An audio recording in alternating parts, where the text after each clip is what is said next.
Juízes, capítulo 6, a partir do versículo 11, diz assim: Um dia, o anjo do Senhor sentou-se debaixo do carvalho que está em Ofra, pertencente a Joás, o Abiesrita.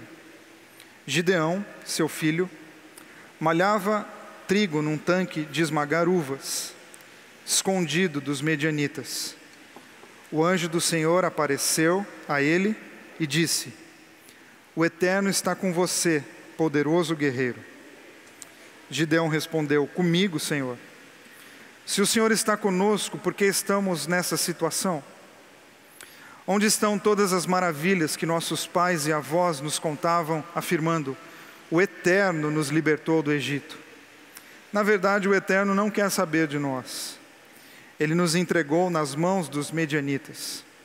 Mas o Eterno insistiu: Use a força que você tem. Liberte Israel da proteção dos medianitas. Sou eu quem está enviando você. Gideão respondeu: Eu, Senhor, como e com que eu poderia libertar Israel? Olhe para mim, meu clã é o menos importante de Manassés, e na minha família eu sou o menor. Até aí.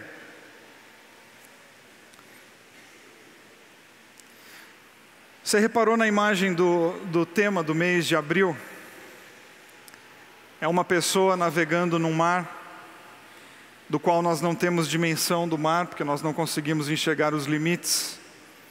Num barco pequeno, precário, sem as estruturas necessárias talvez para enfrentar uma possível ou uma provável virada de tempo. E eu gostei muito quando o designer aqui da igreja enviou a imagem, porque eu acho que isso aí é a nossa vida mesmo.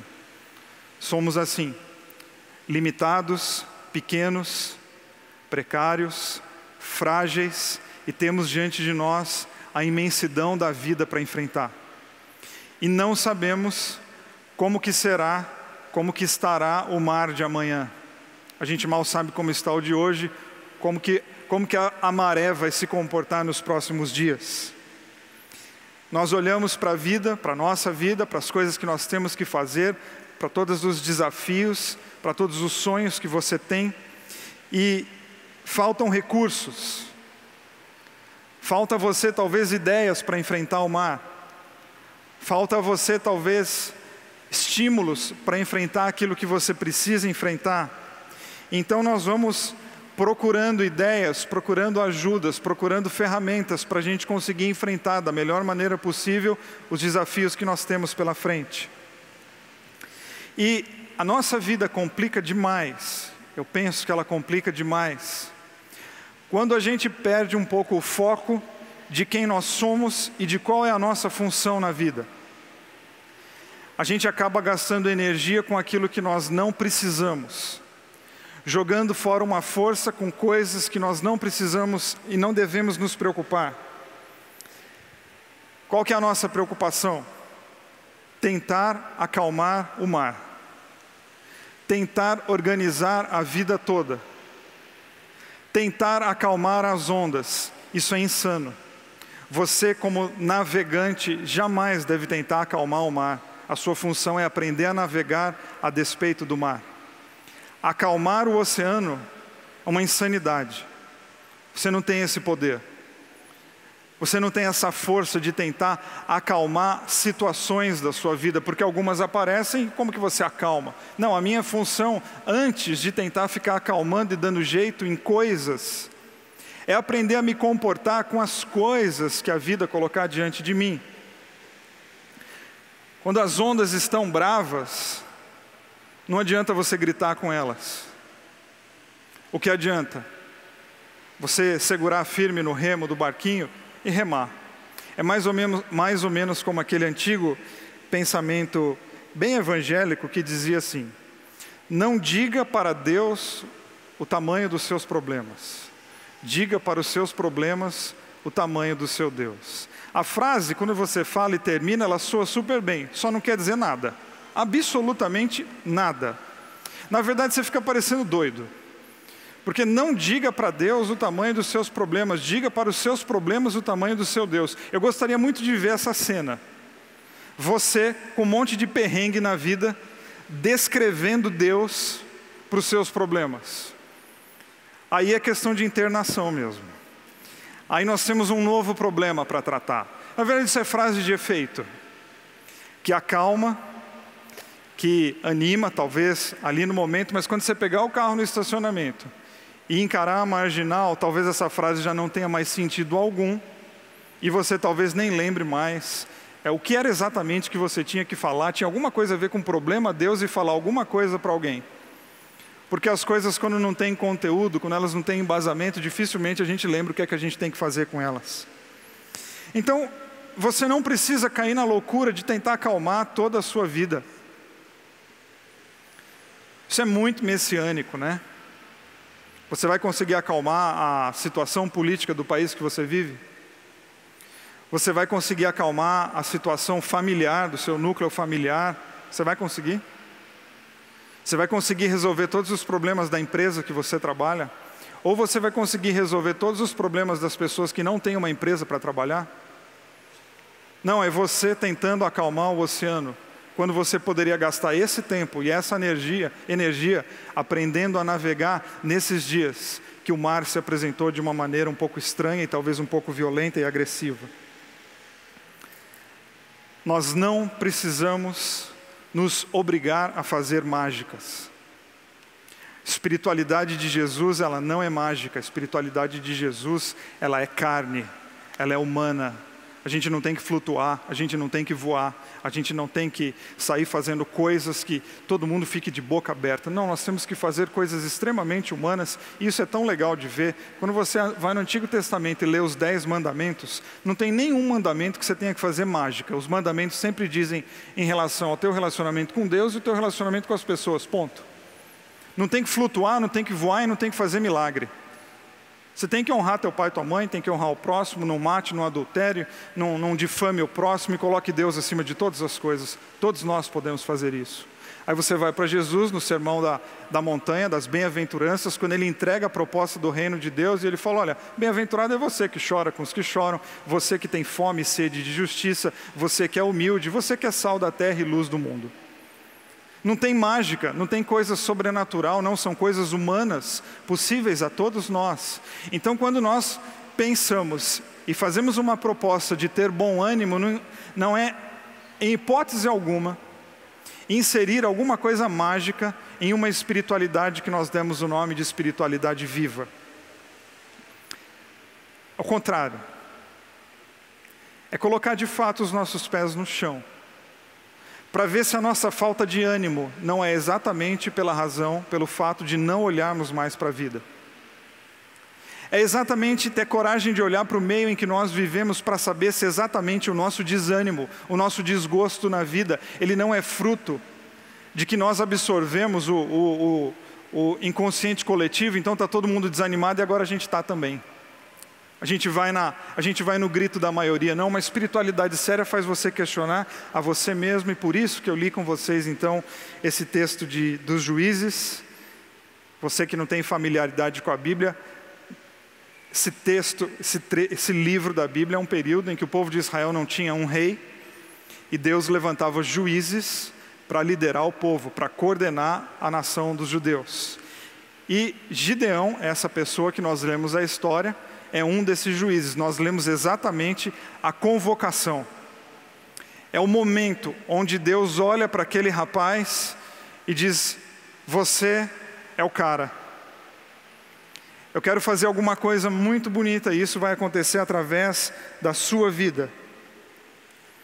É uma visita que esse jovem recebe de Deus num momento em que ele está literalmente escondido, fazendo de tudo para não ser visto. Sabe momentos da tua vida que a última coisa que você quer é que as pessoas lembrem que você existe, para você não ter que realizar função alguma? Então, Gideão está vivendo exatamente esse momento. Ele vive com problemas coletivos, é uma nação escravizada, é uma nação sendo oprimida por outra nação. E ele tem os problemas pessoais. Ele é o menor numa família mais pobre, tem todo um argumento com Deus de carências, talvez financeiras e estruturais, para ele conseguir fazer alguma coisa. Então, a vida está pegando fogo. Tem problema para todos os lados. E esse rapaz encontra uma caverna, ele encontra uma toca, ele encontra um jeito de fazer alguma coisa para não precisar fazer alguma outra coisa maior. Ele encontra uma função para que ninguém coloque sobre ele uma função um pouco mais relevante. Então ele se esconde. Então eu arrisco dizer que o trabalho que o Gideão está fazendo aqui, ele não é só um trabalho, ele revela o mundo interno dele. Porque ele também está se escondendo internamente. Ele não está só fisicamente fazendo um trabalho físico, mas ele está emocionalmente tentando passar desapercebido, talvez por uma enorme vontade de desistir. Talvez porque as pressões da vida foram tantas, que ele chegou à conclusão que era melhor se esconder, esperar a morte chegar e deixar a vida passar. Mas Deus visita o cara, aparece, fala com ele, argumenta com ele, e ele devolve para Deus as reclamações, e Deus devolve para ele o ânimo, e ele devolve. Eu só li um pedaço, se você ler esse texto todo, ele e Deus ficam numa DR que você não acredita.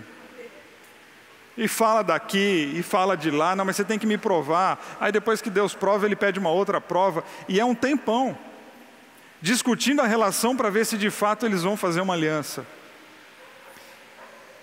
Então eu quero pensar, pontuar com você algumas coisas para nesse nosso começo de mês, quem sabe você começar a se sentir animado, para talvez a sua esperança ser renovada, para talvez você conseguir fazer novos votos com a própria vida, para você atualizar a sua esperança e o seu desejo de viver.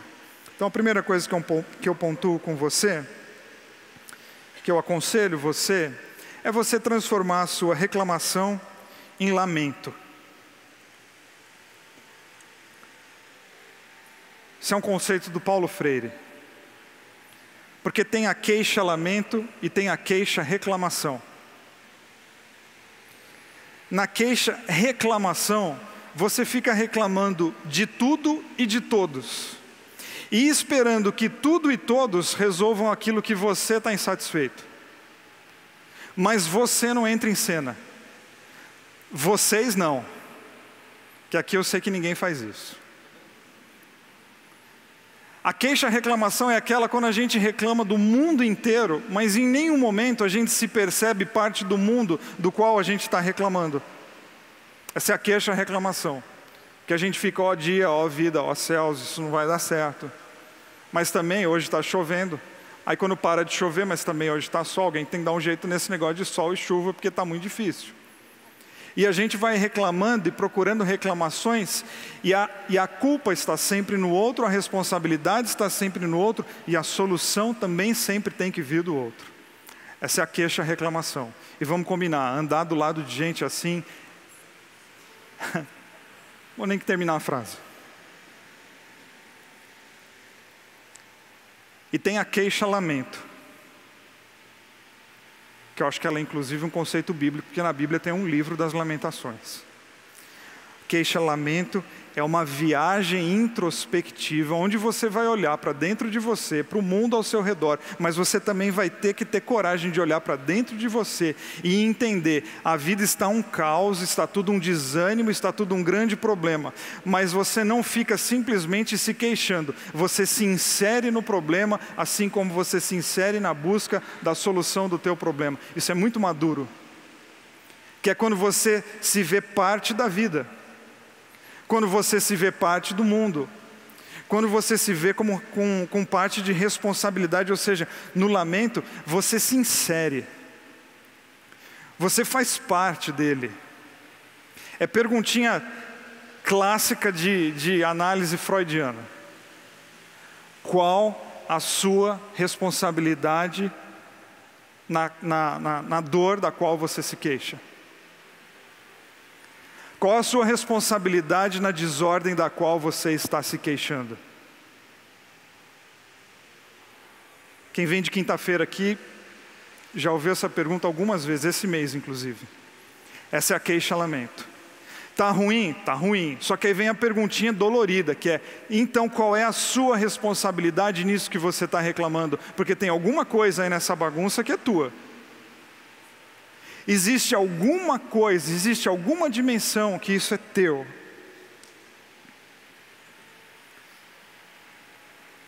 E o Gideão está escondido. A gente falou e ele continua escondido. E quando Deus vai falar com ele, o que ele faz? Queixa, reclamação, e não queixa, lamento. Gideão, Deus é com você. Deus tem grandes coisas para fazer através da tua vida. Ah, Senhor, olha como está a nossa vida. Cadê aquela vida que os nossos antepassados nos contaram? Cadê? Olha a situação. Onde é que o Senhor está? O que é que o Senhor está fazendo? Por que com os nossos antepassados era assim e agora nós estamos nessa situação? Ou seja, ele começa o diálogo dele colocando toda a responsabilidade da situação, não é nele nem no povo, a responsabilidade é de quem? Sempre dele, Deus. Que se a gente continua repetindo o padrão gideônico, de deixar a vida de lado e quando está tudo indo para o buraco a gente fala: Senhor, qual é a tua vontade? Quais são os teus planos aqui nessa bagunça? Ou seja, Deus não faz parte de processo nenhum, ele só entra no final e como culpado. É isso que Gideão está respondendo para Deus. É a queixa, reclamação. E é o Nietzsche que diz, né? Quando você tem um problema, você tem um problema. Mas quando a esse problema você só reclama, você tem um monte de problema. Porque quando a vida já é um problema. Agora, se você é uma pessoa que só reclama, você é um outro problema. E Gideão tem então a oportunidade de ter uma conversa com Deus produtiva, animadora e incentivadora. E ele vai colocando contrapontos naquilo que Deus está falando para ele. É óbvio que a conversa dele com Deus ela não é exaustiva, a gente não tem o relato todo, óbvio que não. E eu acredito que ele vai conversando com Deus e Deus vai respondendo, e algumas vezes Deus não responde, vira e mexe, Deus vai só soprando: cara, você consegue. Estou com você, nós temos uma aliança de vida, essa luta é sua, mas essa luta também é minha. E em algum momento, acho que Gideão saca, quando ele começa a falar: pô, cadê aquela vida dos nossos antepassados? E acho que ele troca a queixa, a reclamação para queixa, lamento, na seguinte lógica: a vida dos nossos antepassados talvez era bem melhor que a nossa, porque os nossos antepassados foram bem melhor que nós. Talvez a vida dos nossos antepassados teve um sentido muito bonito, porque eles não deixaram a vida escapar, eles cuidaram da vida. Isso é muito bonito, quando a gente tem a coragem de olhar para trás e falar: cara, meu pai teve uma vida bem melhor que a minha, mas não é porque Deus foi melhor com ele, não, é porque meu pai cuidou da vida melhor do que eu. Queixa, lamento, fruto de maturidade espiritual, de gente que tem coragem de olhar para dentro de si, olhar a desordem e saber: existe uma parcela nessa desordem que ela é minha, e porque ela é minha, eu quero pegar ela nas mãos hoje, tentar fazer o mais bonito possível hoje, porque é meu. Nós estamos falando da minha vida. Há histórias bonitas lá atrás, sim, porque as pessoas lá de trás construíram histórias bonitas. Palmas para eles. Só histórias bonitas? Não. É entre histórias horríveis e bonitas, entre sucessos e tragédias. O resultado final é olhar para trás e ver que as pessoas cuidaram da vida, de modo que, ao lembrar deles, a gente tem uma vida que vale a pena ser vivida. Então, uma conversa sincera com Deus, ela tem a capacidade de tirar de nós a queixa, a reclamação e colocar em nós a queixa, lamento, onde você vai olhar para dentro de você e investigar os teus atos. É o Salmo 139 do rei Davi, que a gente canta tanto aqui: Senhor, sonda o meu coração e vê se há em mim, me ajuda. Me ajuda porque eu estou reclamando da vida, eu reclamo do fulano, eu reclamo do trânsito, do prefeito, da minha mulher, dos meus filhos, mas me ajuda, coloca uma sonda dentro de mim para eu entender se esse possível desânimo que eu vivo hoje, ele não está exatamente dentro de mim. Por que isso é maduro? Porque a gente prefere muito mais jogar a culpa no colo dos outros e a gente se isenta de tudo. E a espiritualidade proposta por Jesus vive colocando você em cena. Vive colocando você como protagonista, e é isso que Deus está fazendo com Gideão. A situação é difícil, terrível. Os dias estão complicados, muito. Quanto disso é teu? A reclamação é a reclamação e ela acaba ali mesmo. E o lamento? O lamento é um estado de gravidez. O lamento é uma gravidez. Que se você levar ele muito a sério, algo novo pode nascer na tua vida. A reclamação ela fica por ali mesmo no nível da mediocridade. Ao se lamentar, você está se engravidando. Você está em gestação de alguma coisa nova, bonita e geralmente esperançosa para a sua vida. Então veja bem, eu não estou falando para você viver sorrindo, que você vai viver com sucesso, que você vai viver ganhando. Não.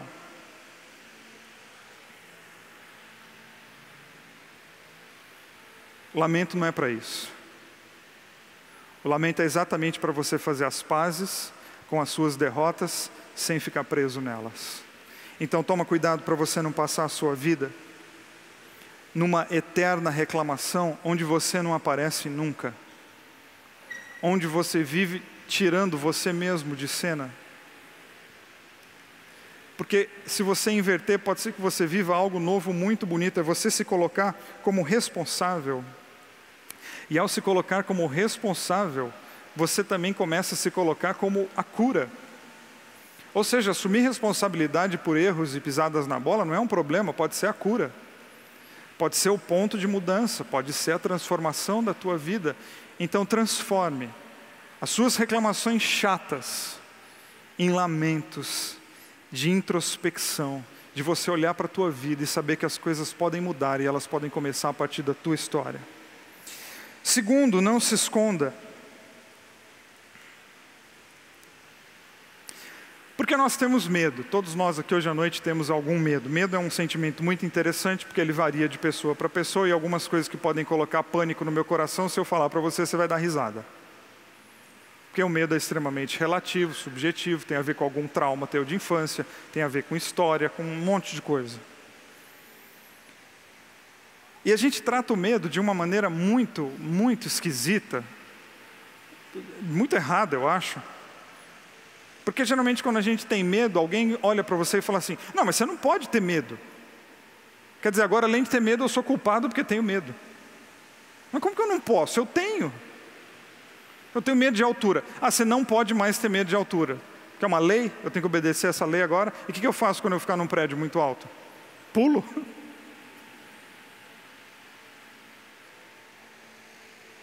Não, precisa ter algum jeito da gente tratar o medo, que não seja simplesmente falando com uma pessoa, deixa de bobeira.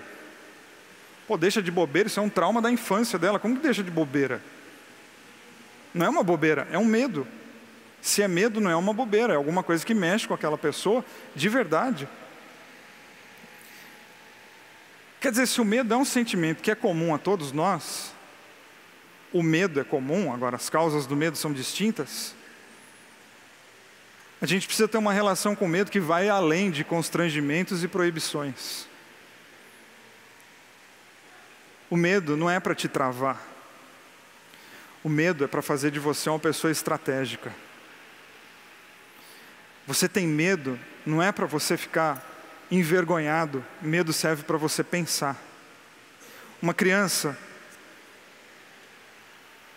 que ainda não entende o que é o trânsito, você coloca ela numa avenida, ela atravessa, ela não sabe o que é aquilo, ela não tem medo. Olha que perigo que é não ter medo. Você olha para todos os lados quando vai atravessar a rua, porque você tem medo de ser atropelado. Olha que bom que você tem medo, senão você já tinha morrido. Ou seja, eu não posso expulsar todos os meus medos, eu preciso ficar com alguns, porque eles me fazem estratégicos, eles me fazem pensar, eles me fazem calcular o próximo passo. Então eu vou atravessar a rua, eu olho para os dois lados, porque eu sei o risco que é atravessar a rua sem fazer isso. Uma criancinha de 1 ano não tem essa noção. O medo, ele me prepara.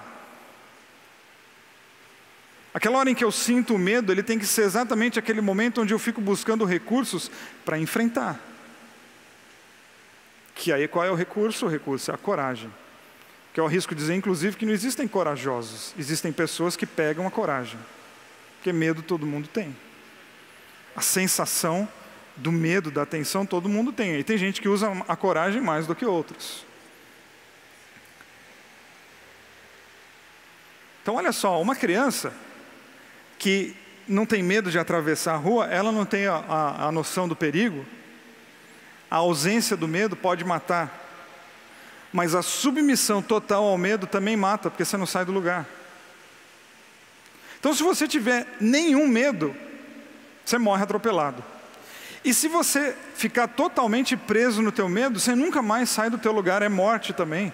Então, há de se ter uma relação de eu tenho medo e agora o que é que eu faço com ele? Eu preciso fazer com que esse medo me torne uma pessoa estratégica para eu conseguir atravessar as centenas de ruas que eu tenho pela frente, a encarar tantas ondas que a vida ainda vai colocar diante de mim.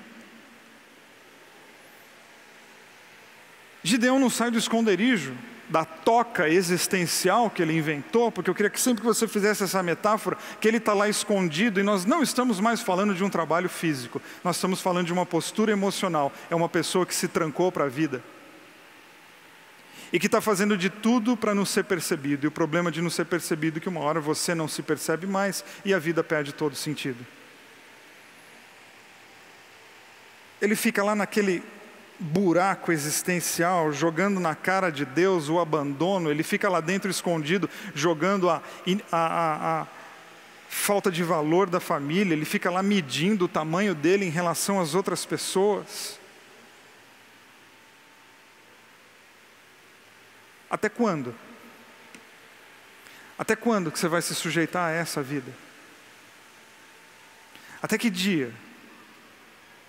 Que hora que você vai dar um basta nesse ciclo? E aí eu achei tão bonito uma coisa que eu li do Martin Luther King, que ele diz assim: a coragem encara o medo, e portanto dele se assenhora. A covardia se sujeita ao medo, e portanto dele se torna escrava. Pessoas corajosas nunca perdem o brilho pela vida, mesmo que a situação que vivam seja sem brilho. Covardemente, pessoas esmagadas pelas incertezas da vida perdem o desejo de viver. Devemos constantemente erguer diques de coragem para deter as inundações do medo. É bom ler coisas de homens assim, porque você fica imaginando que tudo que esse homem enfrentou para ele foi extremamente tranquilo. Não. Foi medo, foi vontade de sumir, mas chega uma hora que tem uma vontade de fazer a vida valer a pena, aí a gente abraça a coragem, um valor do reino. E eu gostei muito, eu não sei quantos de vocês estavam aqui no começo do culto, desse vídeo que nós passamos. Esse vídeo foi a Carol que me mostrou, porque a Carol, minha esposa, é toda envolvida no mundo da acessibilidade de pessoas com deficiência, é ela que me mostrou esse vídeo. E se você percebeu, o vídeo todo é de pessoas com deficiência física e com uma criança com deficiência mental. E sabe qual é o nome desse vídeo na internet? O nome é A Vida que Você Escolheu. E quando a gente vê o nome do vídeo com o vídeo, você pensa assim, poxa, mas não faz o menor sentido, porque eles não escolheram essa vida. Ninguém escolhe nascer com uma deficiência. Nenhum de nós escolheu e todos nós temos alguma. Porque a questão, acho que o jogo de palavras e a brincadeira do vídeo, não é a vida que ele escolheu, mas é diante do que a vida te deu, o que você vai escolher. Diante daquilo que você tem, qual será a tua postura? Diante daquilo que fizeram com você, o que você vai escolher agora? Porque a nossa liberdade, ela é curiosamente limitada, a gente não escolhe tudo na vida. Chega uma hora que a vida se impõe e diz, agora é assim. Tá certo, você não pode escolher situações, mas você sempre pode escolher os seus comportamentos diante das situações da vida. Postura na vida é você que escolhe, situação não. Mas postura, isso é teu, ninguém pode tirar isso de você. Então você vê o vídeo, a vida que você escolheu, as pessoas escolheram passar por aquela vida com um desejo de fazer a vida valer a pena. Aqueles pais daquelas crianças, aquelas pessoas podiam criar tocas, cavernas existenciais e ficarem lá dentro se escondendo e dizendo, cadê a vida? Por que que é assim? Por que que comigo foi assim? Não, elas mesmas ficam soprando ânimo dentro delas, e ao soprar ânimo dentro delas, elas sopram ânimos também para nós. Porque você não pode escolher suas situações, mas você sempre vai poder escolher, aliás, você tem que escolher as tuas posturas. Que vida que você vai escolher com os elementos que a vida está te dando? Que vida que você vai viver com essa vida que agora você recebeu? Ou chegou uma notícia para você e você abriu o envelope do exame que você fez e você foi diagnosticado com câncer. Você não escolheu, é óbvio que não. Mas o que é que você vai fazer com o resultado desse exame agora? Isso é teu. A postura com a qual você vai encarar isso agora é com você. E lembre, você pode entrar numa caverna e passar por esse câncer reclamando, mas você pode fazer desse câncer um sopro de ânimo para você e para as pessoas que estão ao teu redor. Eu sei porque eu já vivi com gente assim. Que consegue no meio da maior calamidade ficar devagarzinho, mesmo que sejam por conta-gotas. Mas é conta-gota de esperança, e quando é esperança, mesmo que seja uma gota, pode mudar toda a nossa vida. O que é que você vai fazer com a vida que você tem? E por fim, tenha um bom ânimo.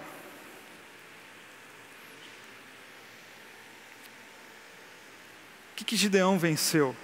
Uma guerra militar? Não. Para mim isso aí é secundário. Gideão venceu uma luta que está matando a própria existência. Ele venceu uma luta interna. Ele venceu uma luta de desejos. Ele venceu uma luta de uma rotina chata, de uma mesmice, de uma reclamação pela reclamação. E uma hora ele se entrega à conversa dele com Deus, porque uma outra maneira de você olhar para a conversa de Deus com Gideão, é Deus ao mesmo tempo constrangendo, ao mesmo tempo que Ele constrange talvez posturas pequenas, Ele também enche, ilumina, sopra o coração de Gideão de esperança, porque parece que Deus está olhando para ele e dizendo assim, bicho, é isso aí? Não, é sério mesmo, que você tem a vida inteira pela frente, e você vai ficar dentro de uma toca? Pô, é melhor morrer lutando, pelo menos você vai ser lembrado. É melhor morrer tentando, pelo menos você vira exemplo. É meio que Deus colocando um espelho na frente de Gideão e falando, Gideão, se olha aqui, se olha, não porque você não está se enxergando, se olha.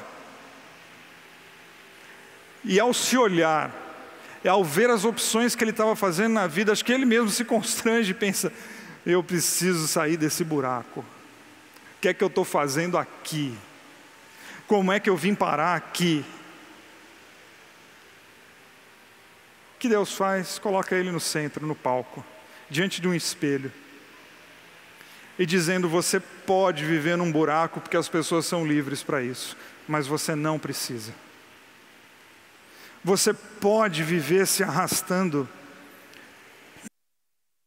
Você pode viver se arrastando e reclamando. Você pode, mas você não precisa. Você é livre para escolher outros caminhos. Então, para encerrar, eu te pergunto como é que você quer gastar os seus dias. Como é que você quer viver o mês de abril? Não quero nem falar do ano inteiro, porque é muita coisa. O que é que você vai fazer com o mês 4 desse ano? As situações do mês estão fora do teu controle, mas a tua postura é você que vai decidir. E você absorveu e decidiu que você quer os valores do reino de Deus para você, então você tem que diariamente lembrar de Deus dizendo para você, tem bom ânimo. Você é capaz, Porque Deus pegou a história de um garoto pobre, de uma família pobre, de uma nação escravizada, e disse para ele em alto e bom tom: você pode mudar de vida e você pode mudar a vida dessas pessoas. Ou seja, Deus não trouxe um rei nem um poderoso, foi lá, tipo a gente, foi lá de baixo mesmo, para dizer para todas as pessoas: você pode mudar a história da tua vida. Nós, como cristãos, nós sempre falamos que nós acreditamos em Deus, e a gente precisa inserir no nosso credo de fé que Deus acredita em nós, que Deus acredita na nossa capacidade de reverter histórias tristes, que Deus acredita na nossa capacidade de sair dessa caverna e de que a gente não precisa passar a vida lamentando. Deus mostrou isso através de Gideão e prova isso através de Jesus quando Ele diz: vocês vão passar por muitas dificuldades, mas tenham bom ânimo, porque eu consegui e eu sou por vocês. Amém?